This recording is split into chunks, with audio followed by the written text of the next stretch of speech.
Hey folks, Brendan here from Blue Light, and for those of you who haven't seen any of my videos before, over the past several years I've been coaching and supporting people for the police recruitment process with quite a fair bit of success. A good 3,000 people are now in the police as a result of my support.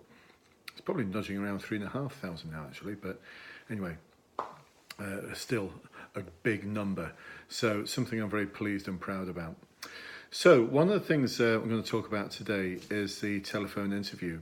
Quite a few forces such as GMP utilise this screening process. So after you've completed your application form, and the likes of Greater Manchester Police just have two questions now, you are then selected for the next stage, which is not the assessment centre, which most forces use.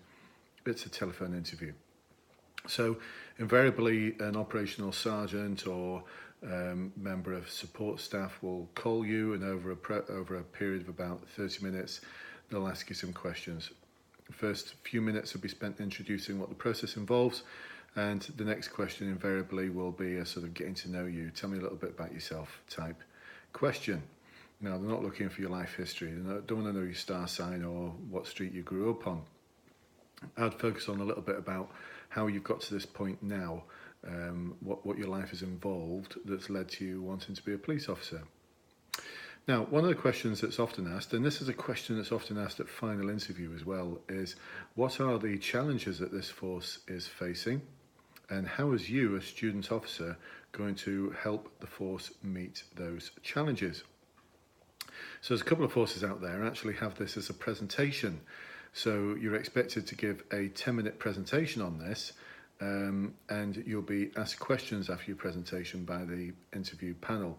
So it's not an uncommon question, and it's one that you need to be prepared for. Even if you think you're not going to get asked this question, it's a really good bit of research for the force that you're applying to, because you should know what the challenges are. You should know what the force is doing about those challenges.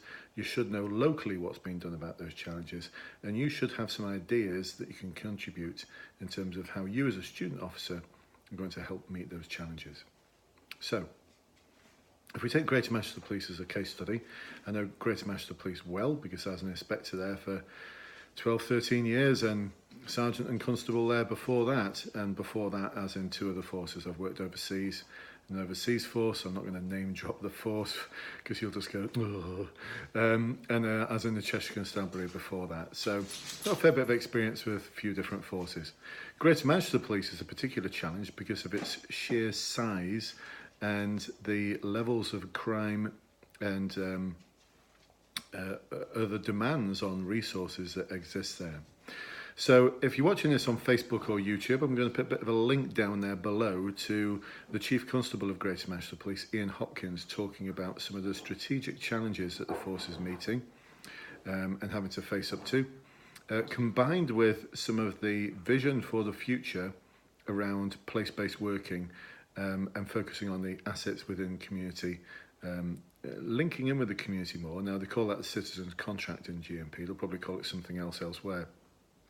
Citizens contract for me is a good starting point, but I think it could be a lot more ambitious. So research the citizens contract in terms of, I suppose what they're looking for there is people volunteering with the police and being more involved with the police. So it links in with the College of Policing definition of community engagement, which is the process of enabling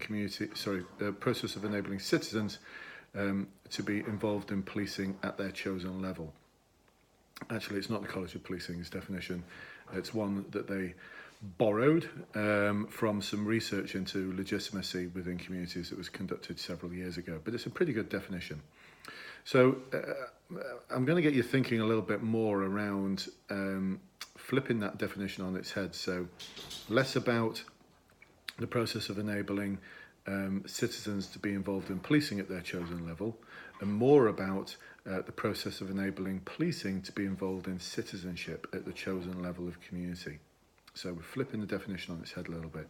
More about that later, especially for my clients, because I'm going to give my clients a far more in-depth version of this video. It'll be like part 2 of this video, where they can really go to town on researching what forces like GMP and other forces like West Midlands Police are looking for in their candidates. First thing I'd look at then in terms of challenges is strategically, what is in the policing and crime plan? Do you know what's in the policing and crime plan? And do you know some of the data around it? So research that, and certainly Google what the Chief Constable of the force that you're applying to and others have been saying about the significant challenges, especially the Policing and Crime Commissioner. Now, I'm going to have to take a little bit of a break here for a moment. We'll keep going in 1 second, but the doggy wants to go out. So come on, someone, come over here. Come on. There you go. There you go. Ah, there you go. She wants to go out, or she wants a cuddle or something. Sorry about that, but that's what happens in these videos. Sometimes the little doggy gets involved. So this is Summer. And she's got nothing to do with police recruitment. She just, it's a very social little creature. So anyway, focus on the strategic side and start looking for what's in the policing and crime plan, what's current in terms of what the Chief Constable, Policing and Crime Commissioner are currently talking about. So, but the thing is, anyone could do that. My 10-year-old daughter could do that kind of research. So from here, we want to start looking at what are the issues more locally. So this is where something which I highly recommend, I've been recommending it for years now, and everyone who does it say it pays dividends. Go and visit a police station. Get involved in a Policing Communities Together meeting. Get involved in one of the local PCSO surgeries. Find out what your local police are doing to connect and engage with the community, and then get involved. Now, this isn't about you volunteering to become neighbourhood watch or anything like that. It's just you finding out what's going on locally. So we can start taking the strategic, force-wide challenges down to a level that is on the front line with the police officers who are out there doing the doing. Now, some of you have said the force I'm applying to doesn't do ride-alongs, they keep saying no, insurance doesn't cover them, blah, blah, blah, blah, blah. Right, go and knock on the door of a police station and just say, I'm looking to be one of you. And is there any police officer in here who can spare 10 minutes of their time to help support me in my research? And I've heard, unbelievably, that some of my clients get really grumpy responses to that, which, I'm sorry, police, is just unacceptable. If you can't give one of your future officers 10 minutes of your time, then shame on you. Shame on you. I would expect any of my officers who worked for me to give far more than 10 minutes. I'd expect them to show them around the station, introduce them to me, my sergeants, PCSOs. I'd give them the grand tour, because we're the best people to sell the force and market to force to new recruits. If you're told effectively to sod off at the front desk, what's your opinion of the force going to be? Now, I hark back to when I first joined the police. It was a choice between Cheshire and GMP. I rang up GMP, this is in 1984, and the response I got was, I don't know why you want to join this force, it's shite. Which surprised me really, because that's the recruitment telephone number. They didn't have websites and everything back then. Rang up Cheshire, completely different response. Absolutely stunning response that really persuaded me to go and apply to them. So if they tell you to effectively sod off, what they really mean is you've not quite approached them in the right way. I know clients who said, well, if you're too busy now, when are you not going to be busy? Oh, we're always busy. And I thought, right, well, they're grumpy, so that's the morning shift. Now, the afternoon shift can't be that grumpy, so I'll turn up at 4 o'clock in the afternoon, 5 o'clock, 6 o'clock in the afternoon. I'll keep trying until I get to speak to someone who is going to be pleasant with me. Now, I highlight that because it only happens in the minority of occasions. It doesn't happen often, but if it does, look, broad shoulders, folks, you're going to be police officers. Take it on the chin and just sit down, off to buy him a coffee, whatever it takes, and go and stalk a police officer or PCSOs out on patrol. Get involved in the packed meetings, get involved in whatever you can that's going to enable you to speak to police officers. Once you're there, ask them what the challenges locally that you're facing.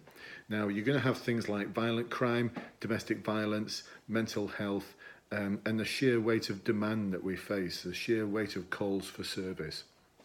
It's going to be stuff like that, which you can then relate to the more strategic issues that the force is facing. Ask them about how they work with partners to resolve some of these issues. Ask them about early intervention. What does their early intervention look and feel like? What does their multi-agency safeguarding hub look like, the MASH? What does their community safety partnership look like and feel like? And what are the challenges of working in partnership with other organisations? Now you've got a lot more to talk about. So it doesn't pass the 10-year-old daughter test. So my 10-year-old daughter would not be able to do that. What she can do is what most of you are doing, which is 10 minutes, 15 minutes of research using Google to find out what the challenges are that your force is facing. If a 10-year-old can do it, it's not enough. I need you to impress me if I'm one of the interviewers. I need you to completely wow me with your amazing insight into the challenges that this force is facing. Now, teasing you a little bit here, because the next part of the question is, how are you as a student officer going to contribute to meeting those challenges and those demands? I've coached a lot of you before who've come up with some right old tosh that you're going to go into schools and you're going to do early intervention, you're going to educate parents and educate children. No, you're not. You're going to be an operational police officer. How are you going to do those things? I mean, seriously? You're not a schools liaison officer. They haven't got them anymore. Very few forces have. You haven't got the capability or the time to be able to do something like that. So you've got to be really realistic, because the sergeant or whoever it is who's interviewing is just going to listen to you and think, oh, that's just a complete load of nonsense. This person doesn't really understand the role of a police officer yet. So for those of you who are my fantastic clients, part 2 of this video is over in the Blue Light Facebook client only group. So if you've paid for one of my services, one of my online courses, you'll be able to access the next bit of advice. Trust me, this advice is killer. Someone followed it, one of my clients followed it a year or two ago, and they were asked about this very same question at their final interview, and they gave this next part as an answer, and they actually did what I asked them to do, you know, not just making it up. And the interviewer said at the very end of the interview, that bit that you talked about in terms of the challenges, do you think you'd be able to get some of your colleagues to adopt that kind of approach once you're in? Oh, and by the way, we'll let you know if you've passed or not within a week or two. No, you'd already told my client that she'd passed. And I think he did it intentionally as well. And he was really, really impressed with her answer. So, teasing you a little bit there, aren't I? But hey ho, do you know my clients get all the good stuff? You get good stuff as well, but they get the outstanding stuff.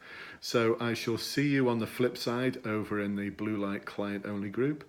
And but otherwise, you've still got loads to go on there. And if you give that kind of answer, you know, you're going to be light years ahead of those people who've just sat in the backsides and used Google to do a little bit of research. Anyone can do that, but getting out there, talking to real police officers, linking the strategic with the tactical, that's what other candidates won't be doing. So, hope you found this useful, folks. If you've got any ideas for future videos, please do let me know. Oh yeah, I forgot that bit, that shameless plug for my courses down below.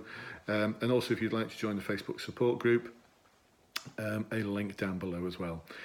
So it's goodbye from me in York, and it's goodbye from Summer. There you go, Summer, say goodbye. Yes. I don't know if she's a bit tired or she just wants to go out or she wants company. I don't know. Anyway, from us here in York, goodbye.